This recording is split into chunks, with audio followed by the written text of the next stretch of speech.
Well, America's rural electric cooperatives are gathering here in Music City for their annual meeting this week. Now, one of the main topics of discussion has been to bridge the digital divide and also ensure rural broadband. CEO of the Sequachee Valley Rural Electric Cooperative, Mike Partin, joins us now for an update from that meeting.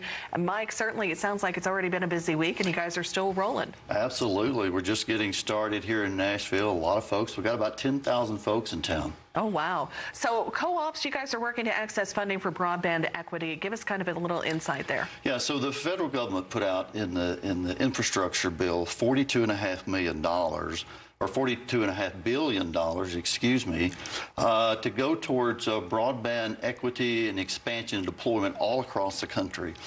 Huge dollar amounts that are going into rural America to bridge that digital divide. And for us, really, that's we think that's the job of government, is investing in infrastructure, whether it's roads or bridges, in this case, the information superhighway. Now, of course, I understand the organization has a new service that's providing some specialized support. What exactly are we talking about here? So there's probably about 200 plus rural electric cooperatives that have gotten into the broadband business, high-speed internet, fiber to the home, to the farm, to the business. But NRECA, who is our leader in advocacy for us, policies, laws across the country, we felt like it was time to step up to the plate for those of us that are in the broadband business to be an advocate for us in Washington, D.C. As we mature as businesses in the communication space, you know, we've got a 90-year history in the electric business, but as we mature in this high-speed internet business, we need someone in Washington, D.C. that understands the lay of the land, understands the ropes, and understands who we are as rural America's electric co-op. Now, I also understand that you guys are, some of the cooperatives are actively filing against the FCC regarding the broadband maps. Talk about that just briefly. Well, the $42.5 billion that was put in place, how that's going to be distributed, it'll be distributed to every state across the country. But this is the first time the FCC is asked to look at the fiber maps across the country.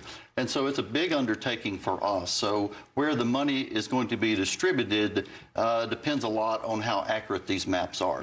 So we as electric cooperatives that are in the fiber business, we've rolled our sleeves up, we've dived into this and trying to make sure that those maps are adequate.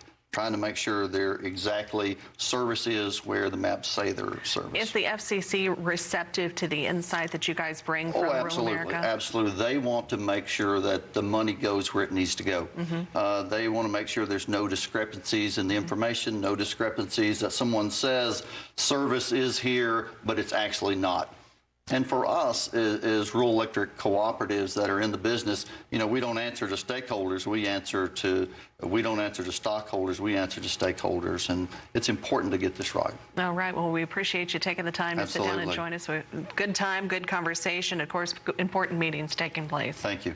Well, again, a CEO of the Sequachee Valley Electric Cooperative, Mike Partin, joining us right here in studio.